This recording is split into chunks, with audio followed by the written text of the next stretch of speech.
Bien, el objetivo de la clase de hoy es reflexionar sobre la participación ciudadana, ya que es como el objeto de nuestro estudio, ¿ya? Sabemos que nuestro electivo recibe el nombre de Argumentación y Participación en Democracia, y hemos estado hablando de cómo redactar argumentos. Y después pasamos a un siguiente nivel, después de ver lo que era tesis, base, garantía, respaldo.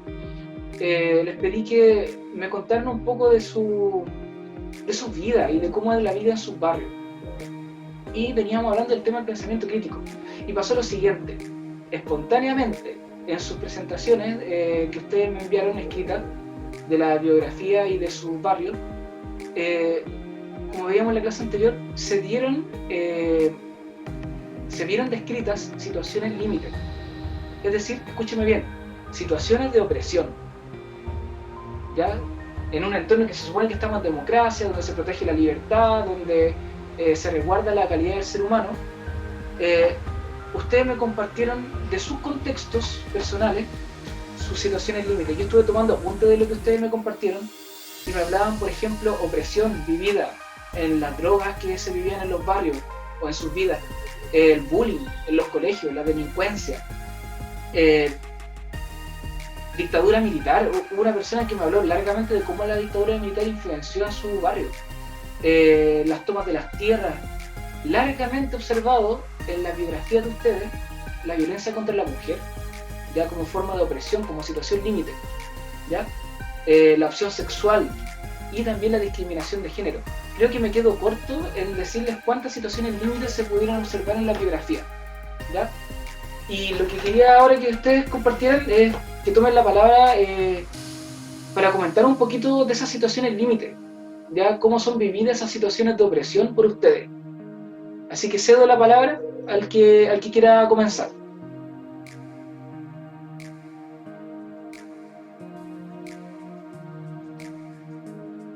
Puede ser cualquier tema que ustedes vieron retratado. Profe, Ya, Carla. pero primero hay que partir diciendo que opresión y discriminación no es lo mismo. Una de las formas en la que se da la opresión es la discriminación. Una de las formas. Por eso, la idea es que vayan construyendo ustedes. Justamente con lo que dice Carla, ya estamos construyendo un concepto. ¿Ya?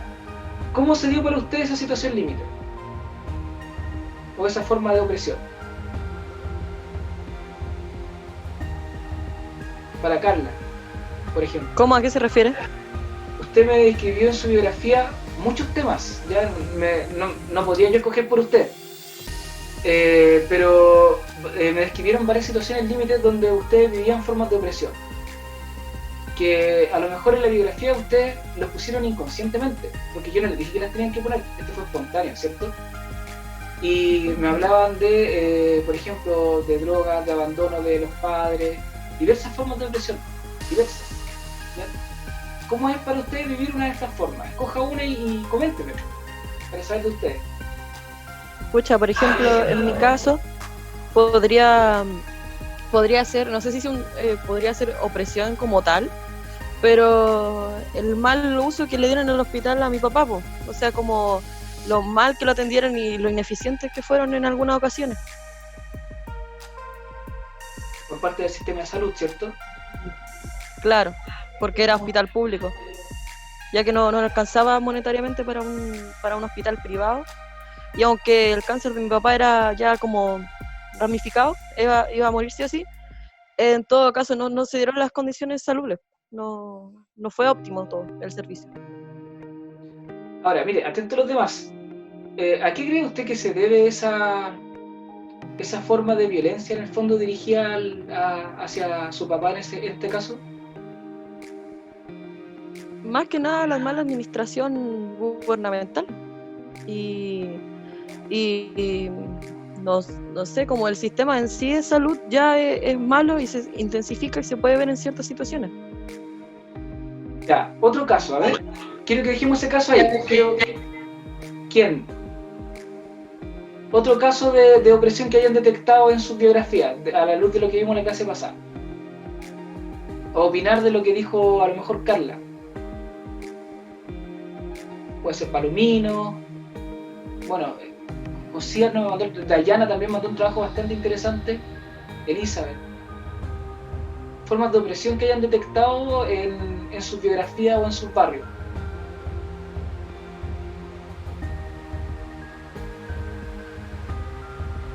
Chiquillos, acuérdense que estamos para participar.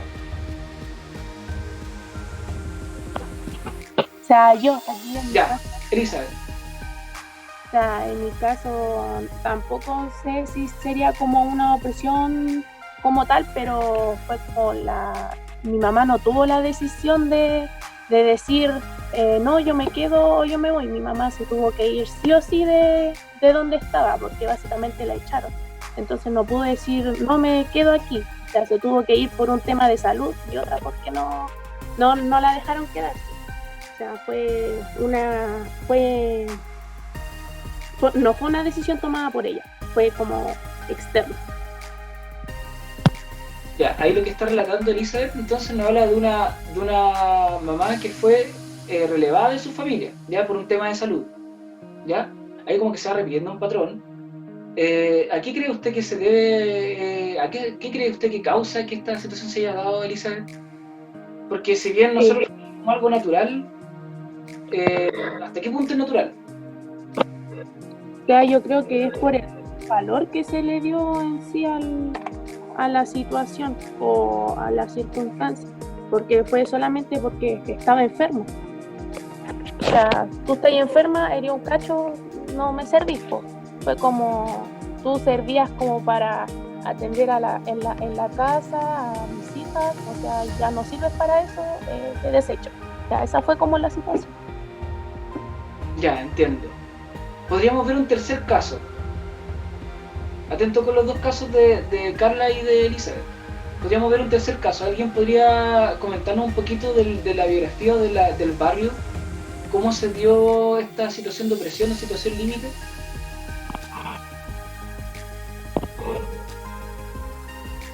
Villarreal o González.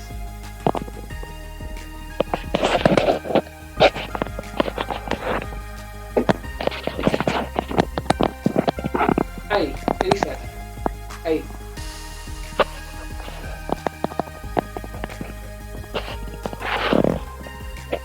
Chiquillo, la participación.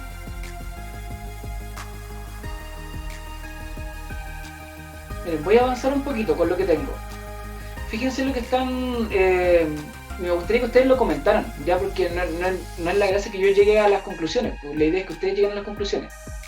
Pero frente al tema, por ejemplo, de la salud, ¿ya?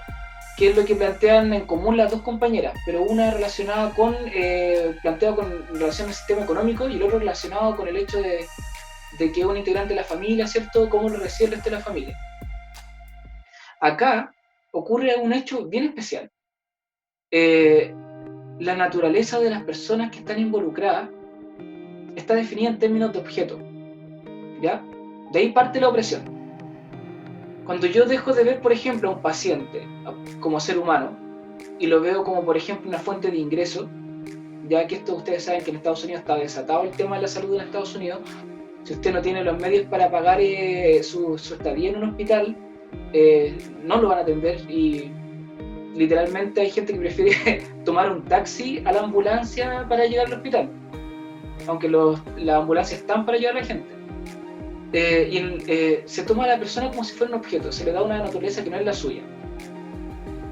Muchos de ustedes, por ejemplo, me hablaban de papás que abandonaron a su familia, o de mujeres que fueron maltratadas largamente, ¿cierto?, por sus parejas. Ahí tenemos formas de objetivización. Miren, el pensamiento crítico que nosotros habíamos visto hasta ahora tenía esta labor, ¿ya?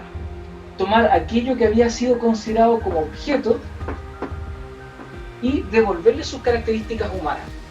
Eso es pensamiento crítico. La ciencia se preocupa de caracterizar en todos sus rasgos al objeto y definirlo de lo más quieto posible para poder trabajar con él, predecir, para poder sacar conclusiones y poder actuar en virtud de ese objeto, pero no se puede aplicar a los seres humanos. Pasa lo siguiente, se va a dar, ¿cierto?, una relación de opresión o se va a dar una situación límite donde límite, donde esa persona va a tomar características de objeto para el otro. Por ejemplo, si yo tomo las palabras de la compañera, a esa persona que estaba con una enfermedad y que la echaron de su familia, la definieron como un cacho. Un cacho. Pierde toda su capacidad humana, todas sus virtudes humanas, y pasa a ser un objeto a los ojos del otro. Pasa a ser una conciencia que ya no es, esa misma persona ya no se siente una conciencia para sí, sino que pasa a ser un objeto para otro. Eso es una objetivización que se va dando, chiquillos. ¿Me entienden? Quiero que si alguien puede compartir otro caso de opresión para como ir aplicando lo que vamos viendo. Pero ¿hay alguna vez en la que ustedes se han sentido objetivados por una forma de opresión? Puede ser de cualquier forma. Yo creo que todos, profe, en su naturaleza misma. Sí, cierto, en algún momento. Yo creo que la opresión es un fenómeno que nos atañe a todos. Sí, pero con más intensidad en algunas personas que en otras. Exacto. Por ejemplo, a las mujeres la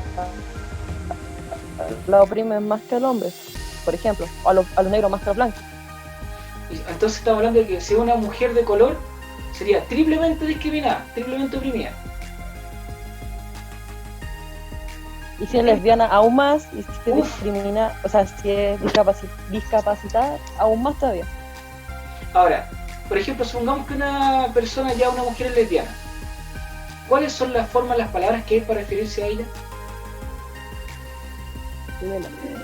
Ya, que es lela. ¿Ese es un término que lo va a tratar como es una palabra que lo va a tratar en términos de ser humano? No. No, pues para nada, ¿cierto? Cuando nosotros nos referimos a las personas como objetos, en el fondo lo que estamos haciendo, estamos cayendo en una corriente científica que nos ha dado esta idea de que incluso las personas son objetos. Y es una forma, chicos, que se da de opresión. Pero el pensamiento crítico tiene una función. ¿Cuál es esa función? Cuestionar. Cuestionar lo que se nos da. Por ejemplo, John Boyega, este actor que nosotros vemos que es de color, que trabaja en Star Wars, reclamó por la muerte de este ciudadano estadounidense. No me puedo acordar. ¿Cuánto? George Floyd. George Floyd. Y John Boyega sale con un parlante y reclama por los derechos de la gente de color. Chiquillos, cuando la película de Star Wars sale en China, a él lo borraron de todos los pósters. ¿Me entiendo, no? Y él no solamente fue parte de una forma de discriminación, también la aceptó. Miren, cuando una persona, ¿ya?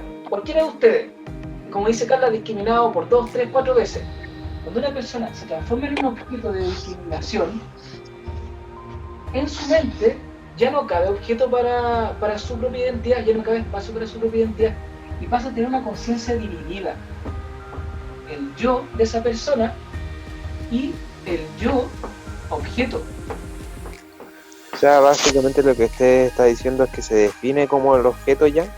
Sí, la persona a sí misma se empieza a ver con los ojos de lo otro. ¿Me entienden? Pero eso a veces las personas lo confunden como el propósito que tienen. Como, puede ser que este sea mi propósito en la vida, como el ser objeto de esa persona, algo así. ¿Entienden lo que dice Elizabeth, cierto? Miren, si no les queda claro, hagan la prueba con esto. Ustedes, por ejemplo, el primer ensayo que hicimos era sobre la escuela. Ustedes en términos de la escuela son vistos como estudiantes, como objeto estudiante. Esto pasa en su cabeza, ¿cierto? Fíjense lo que dice Elizabeth. Cuando yo soy ya, me transformo en un objeto, puedo confundir mi identidad con el objeto y llegar a pensar que mi único propósito en la vida es ser ese objeto. Y estudiar en este caso. Exacto. ¿Cuántas veces, Elizabeth, no le ha pasado a usted que se ha tenido que desvivir por ser estudiante? Varias. Yo creo que todos ustedes, ¿cierto? Si en el fondo, Por ser mujer, por ejemplo. por ser mujer y estudiante. ¿Cómo es ser mujer y estudiante, Carla? Opresivo. Yo no lo vivo, pues yo No tengo sé si la privilegio. Yo tengo privilegio. Yo Claro. cuando llegaba a la casa, llegaba a tirar la mochila y me acostaba en mi cama. Pero ¿qué pasa si uno es mujer y estudiante?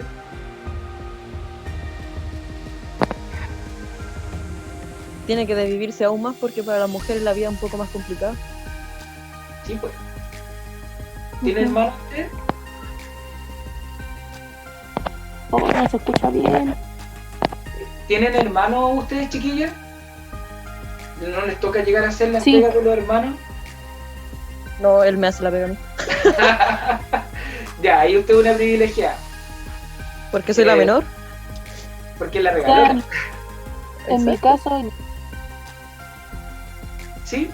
yo soy la menor, entonces como mi mamá siempre me dice que mi propósito es estudiar y poder cumplir con todas mis metas, entonces como yo aquí en la casa no llevo a hacer nada, solamente llevo a encerrarme y a seguir estudiando. Entonces también es como lo mismo, se cumple el ciclo. Ahí, en todo caso, nuevamente se plantea algo importante. Mire, ponga atención, ponga harta atención, escuche.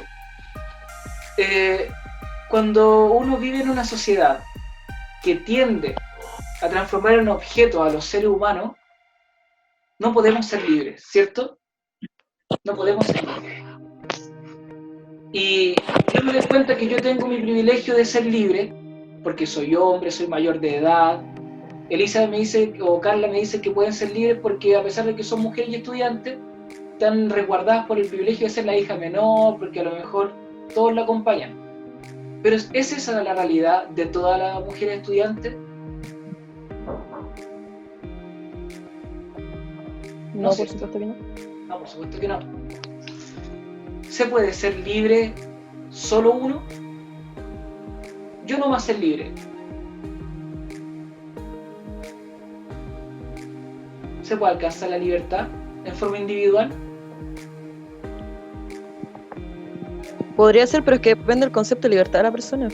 Ya, a ver cuál es, por ejemplo, un ejemplo para que me quede como claro. Porque, por ejemplo, no sé, pues yo como mujer feminista, yo siento que yo no podría ser libre sabiendo que otras mujeres no son libres. Entonces, como que, claro, mi concepto de libertad es colectiva. En cambio, hay personas que son más individualistas y su concepto de libertad es otro. Pues. Y sin embargo, el gobierno y, bueno, como la élite en general, siempre va a oprimir de alguna u otra forma. Entonces, Es que no se puede hacer libre en manera única, individual, porque por ejemplo tu concepto de libertad puede contradecir el concepto de libertad de la otra persona. Correcto. Correcto. En este caso, si la élite, como dice Carla, decide que su idea de libertad es cobrarle al mundo lo que ellos les dé la gana, que eso tiene un nombre, se llama neoliberalismo, esa forma de libertad va a seguir a la libertad de otros, ¿cierto? Correcto. Chiquillo, no se puede ser libre uno solo. Y tampoco nadie se libera solo. Miren, yo les voy a contar una cosa acerca de la opresión. Cuando estamos viendo que alguien objetivó a otra persona, la deshumanizó, ¿cierto? La deshumanizó. Pero yo les voy a contar un secreto, chiquillo. También el que deshumaniza, también el que oprime, se deshumaniza a sí mismo al oprimir.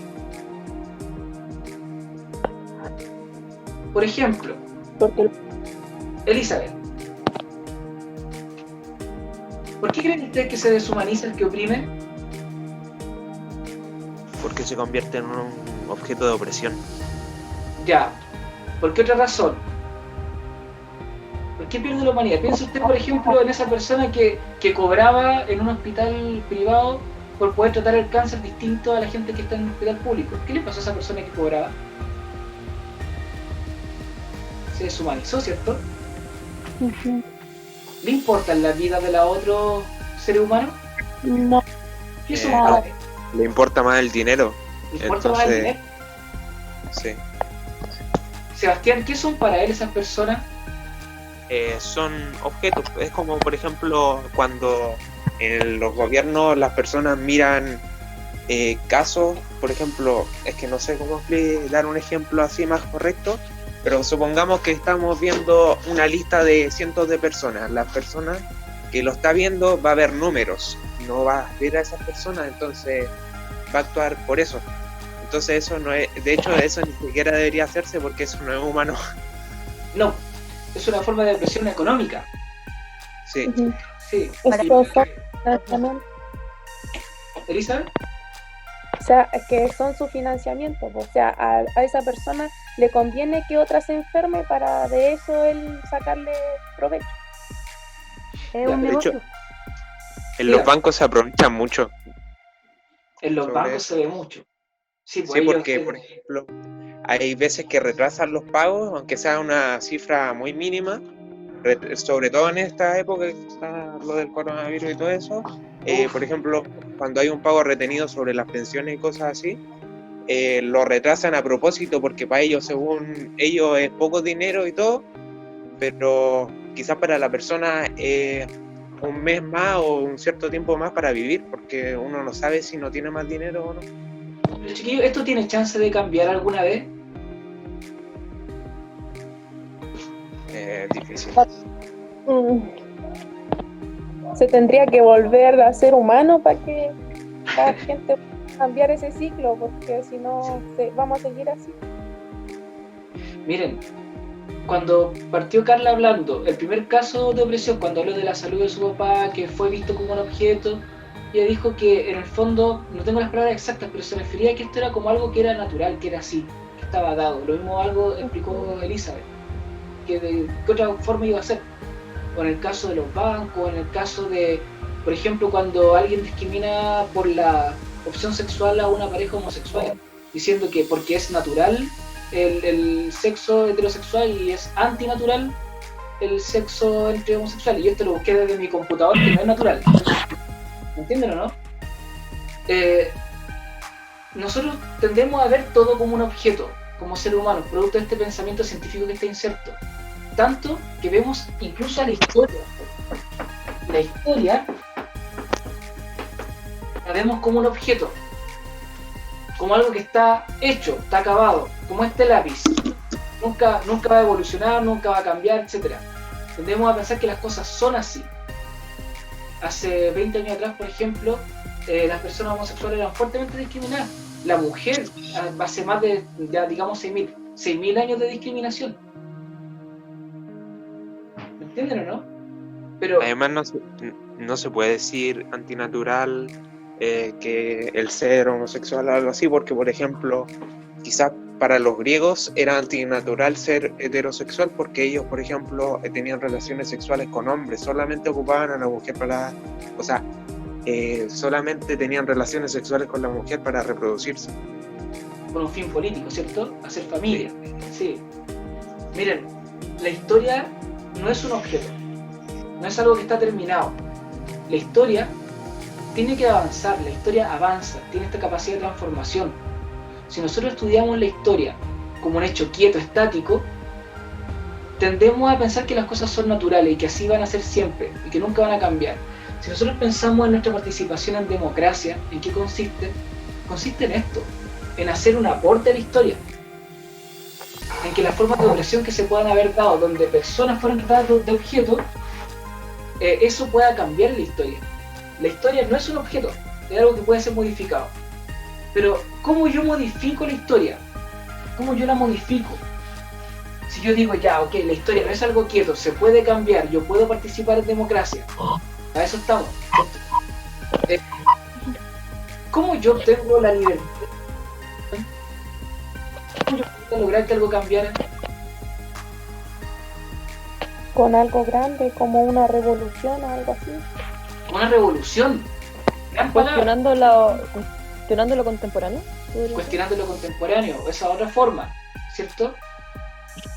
¿De qué otra forma puede ser? Todos Yo creo que la única forma de cambiar algo es como haciendo, o sea, intentando compartir el pensamiento de uno a los demás, porque, por ejemplo, con el hecho de la revolución, como dicen, lo único, yo pienso que la revolución es lo único que se está haciendo es cortando de libertad a los demás. No sé, es lo que pienso yo. Sí, entiendo.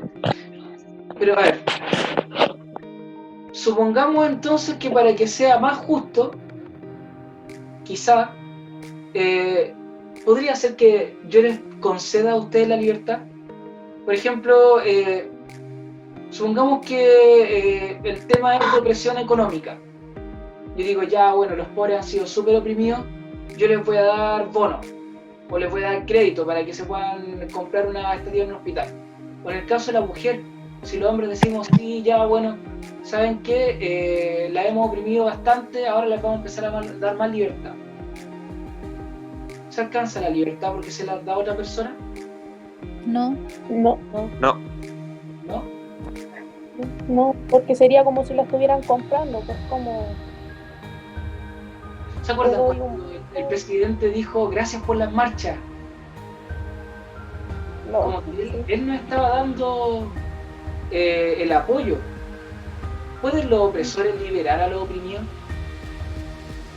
No, porque el concepto de libertad es que uno nace libre, pues. Y si una persona independiente a otra tiene que dar la libertad, entonces, ¿cómo decirlo? El oprimido está haciendo como lo que dice el opresor, pues, que es ser libre. Y eso nunca va a ser, es como una paradoja, que nunca va a ser así. Es una paradoja, ¿cierto? Bueno, Es otra forma de oprimir eso. exacto.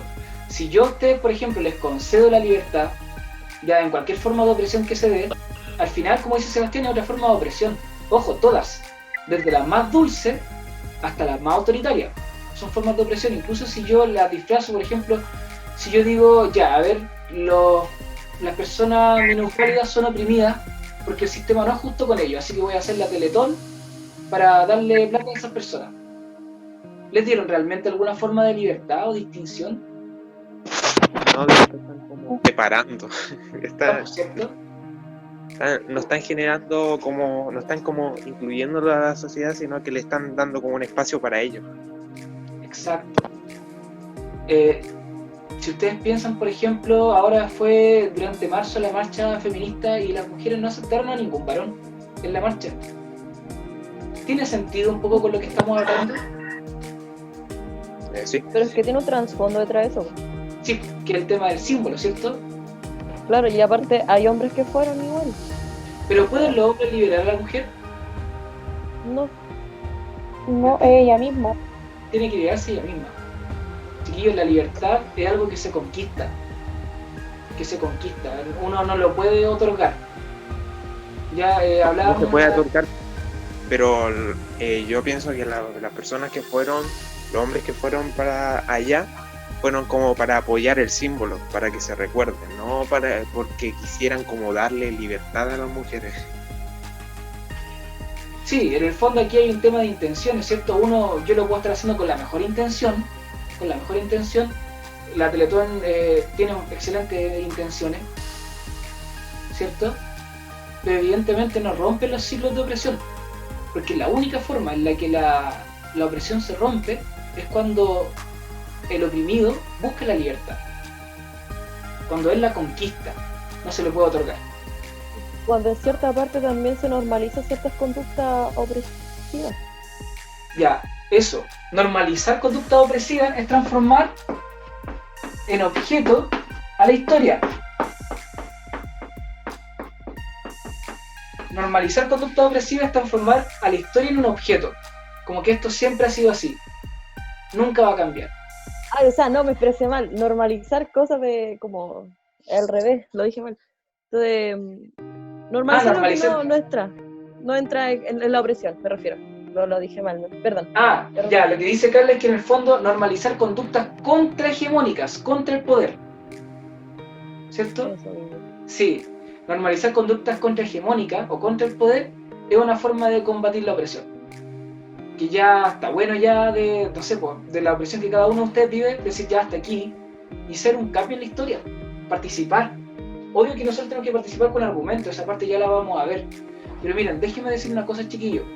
Aunque ustedes no lo crean, combatir la opresión es un acto de amor. Escúcheme bien, es un acto de amor. Porque como partimos diciendo, el opresor perdió su humanidad. Cuando yo trato a la otra persona como objeto, yo también me voy deshumanizando, no solamente se deshumaniza el otro, también me deshumanizo. Y romper con esa relación de opresión puede ser hasta doloroso. Cuando, por ejemplo, en el caso de las mujeres, dijeron, ya, nosotras queremos libertad sexual, nosotras queremos... Los hombres se sintieron como ofendidos, como, hoy sí, pero ¿por qué ellas quieren esto? ¿Qué se creen? Y se sintieron pasados ya en su privilegio. Si las empresas, por ejemplo, dicen, ya, vamos a pagar impuestos, ellos lo van a vivir como un proceso de dolor. Pero ¿saben qué? En esos actos de renunciar a la opresión, el opresor recupera su humanidad. Pero ojo, el opresor no puede liberar a nadie. El opresor, pueden pasar miles de años y las cosas van a seguir igual. Nada cambia apelando a la buena voluntad de la gente que oprime, ¿cierto? Esperando que el día de mañana paguen mejores sueldos, o esperar que el día de mañana cambie la salud, no se puede. Profe, entonces uno se puede buscar la libertad solo, pues, según lo que están diciendo. A ver, le escucho.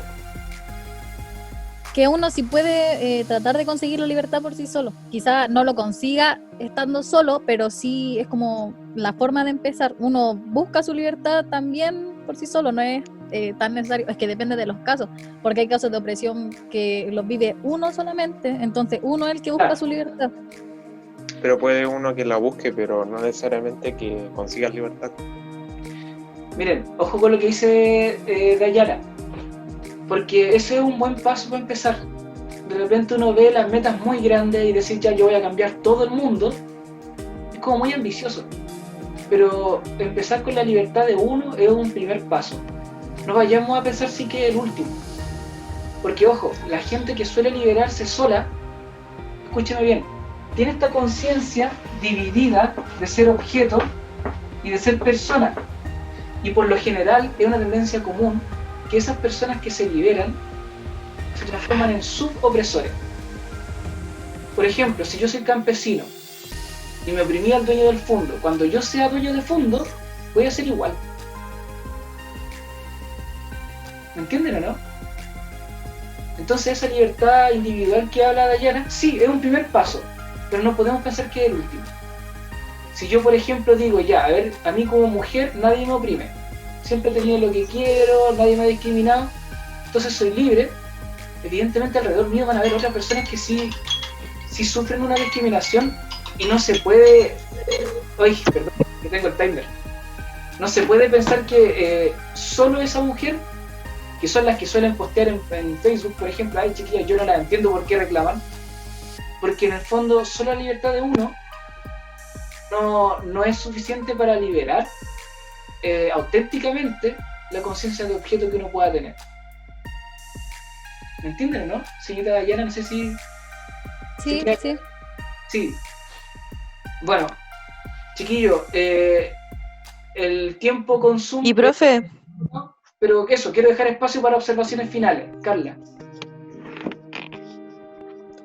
Que también uno como, bueno, a pesar de que, por ejemplo, yo como mujer soy oprimida por cierta parte, también tengo que tener en cuenta mis privilegios.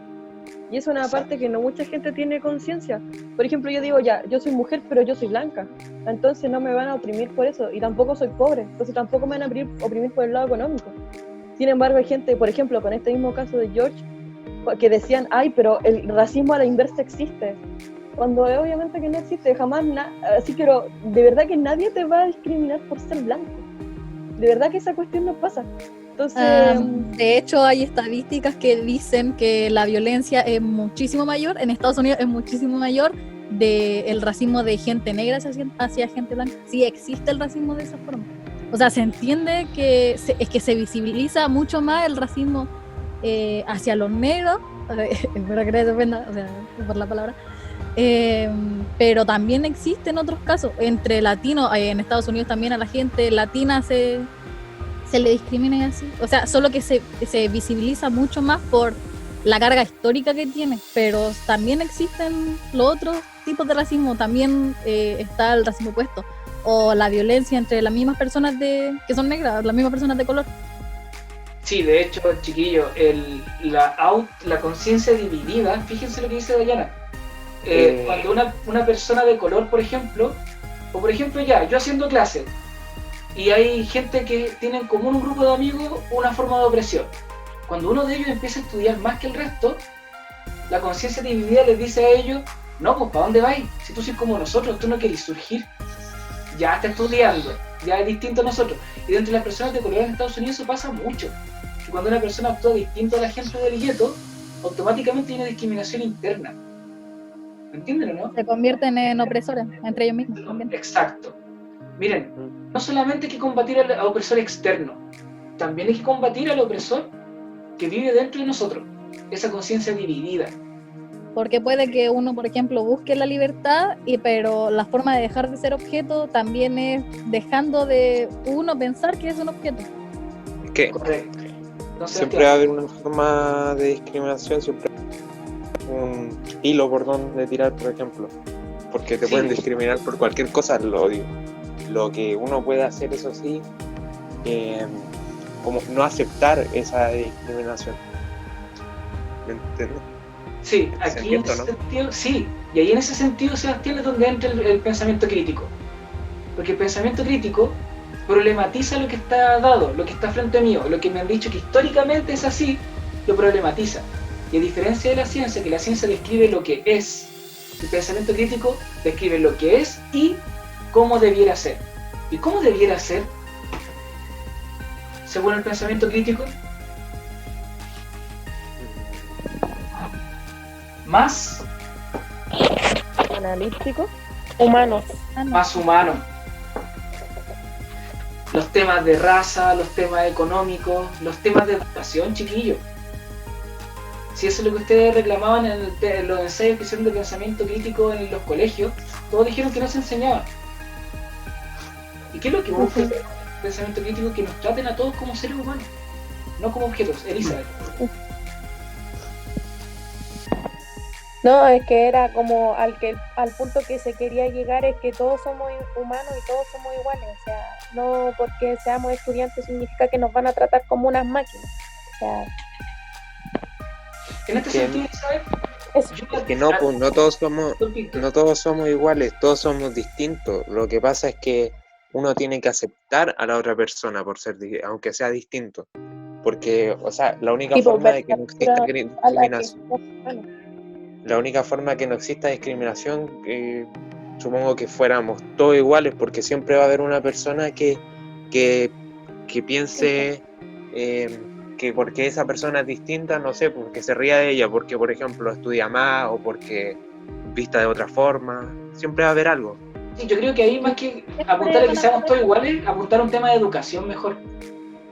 Por eso, pero digo yo que en un mundo en el que todos fueran iguales, o sea, me refiero a iguales como si fuéramos robots, por ejemplo, y sería como el único mundo posible de que no existiera discriminación, porque siempre va a existir, ya que aunque se enseñe, está la persona que quizás no quiera aprender, porque puede ser de que aunque se enseñe mucho, siempre va a haber personas que no piensen que debería ser así. Ya, miren, lo que dice Sebastián, yo creo que a varios les debe hacer ruido también en su propia conciencia, pero hay que combatirlo, chiquillos. Esa idea de que nunca se va a poder, esa idea de que siempre ha sido así, es la idea de que nosotros tratamos la historia como un objeto, como algo que está terminado. Y todo lo que es un objeto es de cada ser humano. ¿Entienden o no? No, y pero por eso tiene digo, potencial para cambiar. es que me entendió mal. A lo que me refiero yo, no es que no se pueda cambiar. Digo que, como todas las cosas, siempre va a haber alguien que esté en contra o sea, del cambio, pero obviamente se puede mejorar, o sea, se puede mitigar la discriminación y todo eso. ¿Entienden? Ahí se quedó un poco más claro, Sebastián. Creo que te entendí lo que quería decir. Ahora, Elizabeth tiró una hebra que me gustaría con eso ya ir terminando. Habló del tema de las notas. Yo, evidentemente, como profesor de ustedes, lo oprimo a ustedes a través de las notas. ¿Cierto? ¿Hay alguna forma en la que ustedes puedan conquistar su libertad como estudiantes? Porque ustedes están aquí pudiendo no haber estado, estamos en un contexto de pandemia, se podrían haber excusado y yo no les habría dicho nada. Pero a pesar de todo están acá. ¿Qué es lo que fue distinto en ustedes? La motivación. La motivación. ¿Se necesita de las notas para motivar a alguien? No. No, No, ¿cierto? No. Motivan. De hecho, yo encuentro que mayor motivación es el hecho del aprendizaje. O sea, uno siempre va a querer como tener más conocimiento, por así decirlo. La inquietud, ¿cierto? más Pero conocimiento y más encima que esto, a pesar, es un electivo, po. Entonces nosotros elegimos estar acá, bueno, independientemente de las notas. Ahora, Claro, pero es multifactorial, profe, porque, por ejemplo, son electivos, o sea, como la Carla dice, uno lo escoge, pero ¿qué pasa con los ramos que son comunes? O sea, las notas básicamente le están bajando a las personas las ganas de estudiar, las ganas de aprender, y eso es lo que pasa. Por ejemplo, en Holanda tienen otro sistema educacional que lo incentivan con el aprendizaje, y allá son casi la mayoría son personas cultas, o sea, porque les gusta estudiar, les incentivan eso. ojo, yo podría generar todo un modelo de educación para incentivarte a estudiar, pero igual no serías libre, porque lo estoy imponiendo yo, Ah, sí, totalmente. ¿cierto? Sí, sí, sí. ¿Qué pasa con la libertad, chiquillos? Dijimos que la libertad se conquistaba. Pero es que, profe, de por sí ya la misma constitución nos oprime porque dice que nosotros tenemos que estudiar, tenemos que terminar la enseñanza Ah, sí, media. pues es obligatorio, ¿cierto? Sí, Entonces ya es un método de opresión. De por sí, aunque usted genere el mejor modelo académico posible, de por sí ya de arriba nos están oprimiendo. El modelo que ya, tenemos mira. es un modelo que otorga libertad. pero ojo, ya miren lo que dice Carla, que está bien interesante. Hay que ver estas situaciones límite, estas situaciones de opresión, no como algo que está definitivo en la historia, como si fuera un objeto, sino que hay que verlo como una oportunidad entre el ser que tiene el ser humano y el ser más. Miren, aquí siempre vamos a querer apuntar como seres humanos a llevar una existencia autodeterminada, que nosotros llevemos las riendas de nuestras vidas, ¿ya? En la medida de lo posible, pero también en la medida de lo humano, es decir, llevar una existencia humana, esa es nuestra prioridad, lo más humana posible. El tema de la educación evidentemente sirve como herramienta para ser más, porque si yo simplemente me resguardo en la buena voluntad de las personas para que no se discriminen como hacía Sebastián, tendríamos que ser todos robots, ¿cierto? Que ese era como el punto al que él quería llegar. Y ahí, pero a través de la educación, chiquillos, díganme ustedes cuando de repente se nota cuando a una persona le falta educación, cómo habla, cómo se expresa acerca de una minoría, por ejemplo, de un extranjero. ¿Entienden o no? En ese sentido, la educación, más que una imposición, escúcheme bien, señorita Carla, es un derecho. Es como las vacunas. Usted sabe que las vacunas en Chile son obligatorias, ¿cierto? Pero más que una imposición, la salud es un derecho humano. Bueno, más que un derecho, en realidad es como una garantía, porque está, pero no quiere decir que todo el mundo la pueda obtener. Lamentablemente en este sistema no. El sistema no lo toma como derecho, lo toma como negocio. Evidentemente esa es la forma de opresión más extendida, señorita cualquiera. La forma en la que el capitalismo nos pone a nosotros como objetos y como consumidores. Miren lo que decía al principio Carla. Chiquillos, o lo que decía Elizabeth, que partieron hablando de la opresión y la enfermedad. Escúchenme bien. Cuando uno está vivo, cumple una función para el sistema, ¿ya? Cuando uno se muere, a uno le entregan un certificado de defunción, no de muerte. Es decir, que uno para el sistema ya no cumple ninguna función. En el tema de la salud, sobre todo, se ve harto, chiquillo. Porque ¿qué función me va a cumplir a mí un enfermo que se muere o que se sana? ¿Es negocio que la gente se sane? ¿Cierto? ¿Cuál es el negocio? Que nos enfermemos.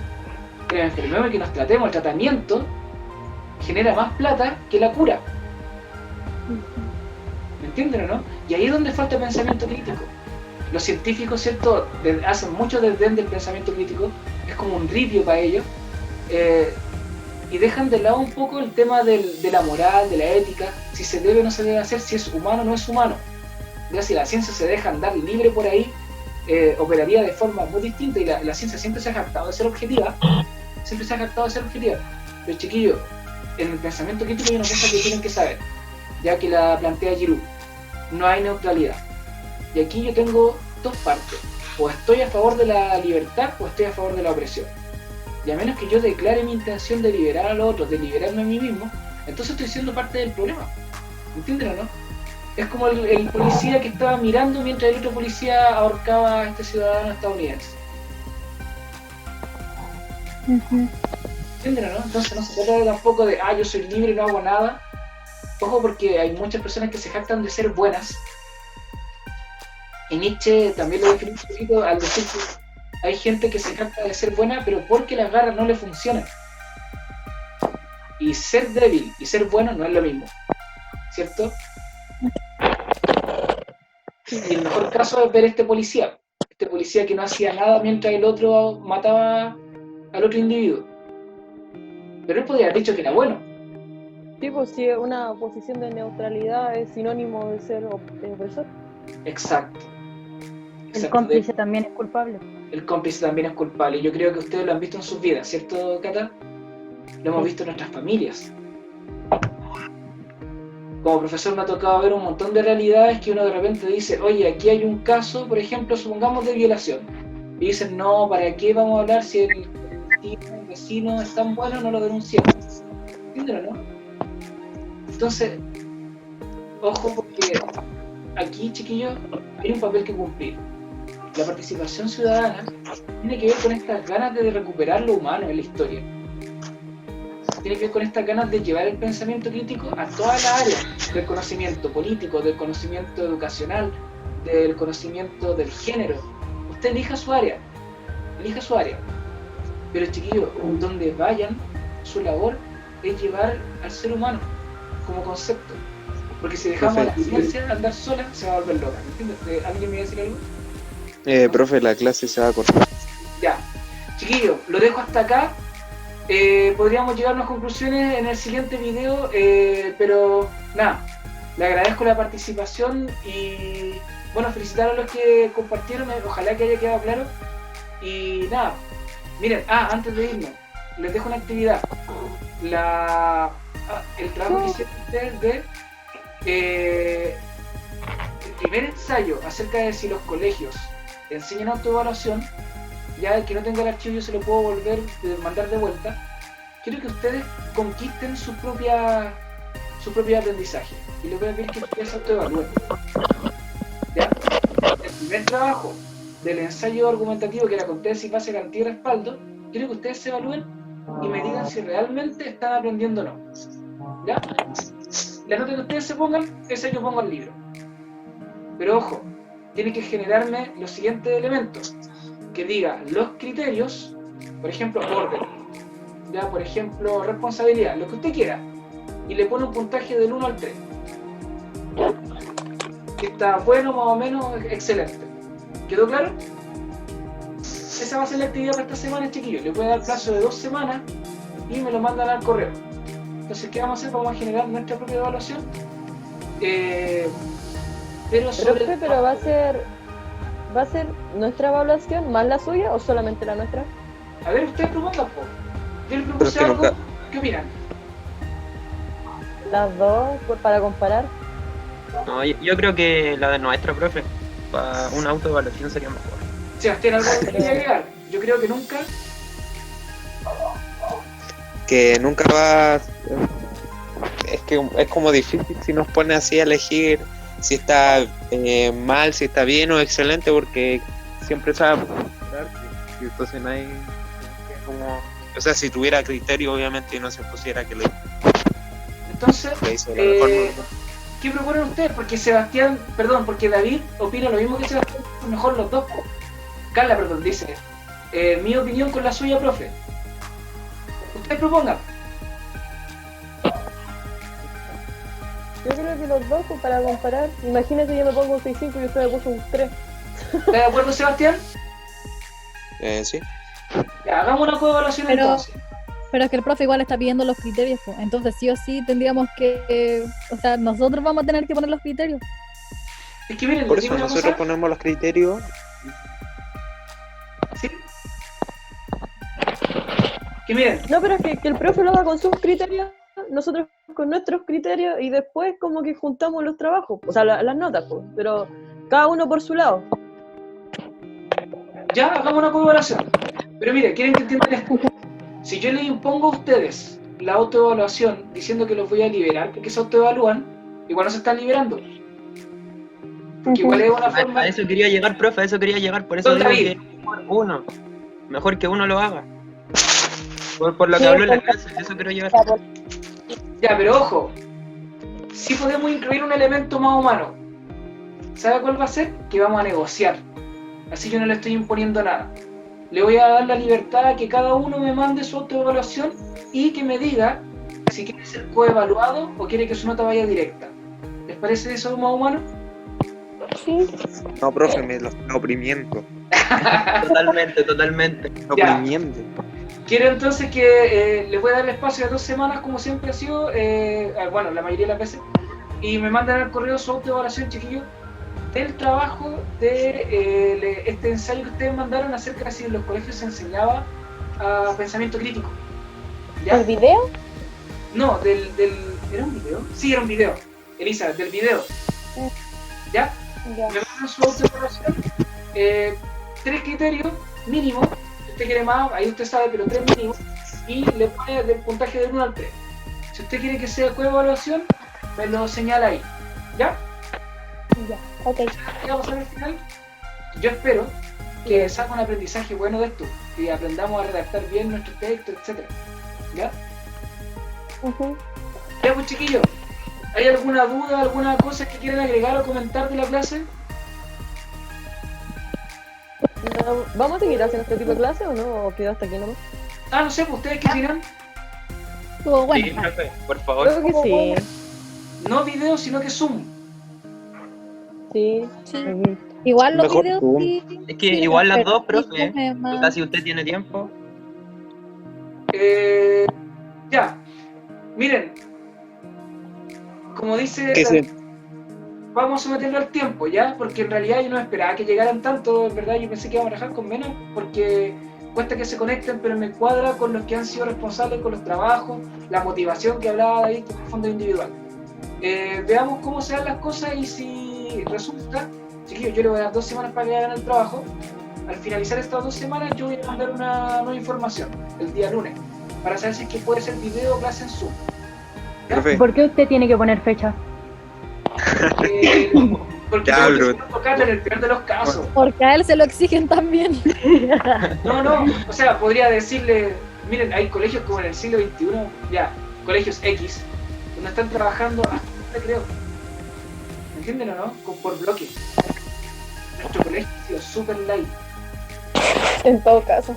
Sí, profe, cuando me muera se lo Los entrego. preu. cuando se muera.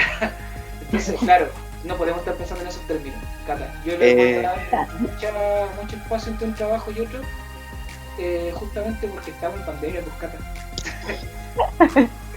Como le- No, y después la Cata, la Cata es la misma que sube estado diciendo ya no quiero más colegio y ahora está pidiendo trabajo.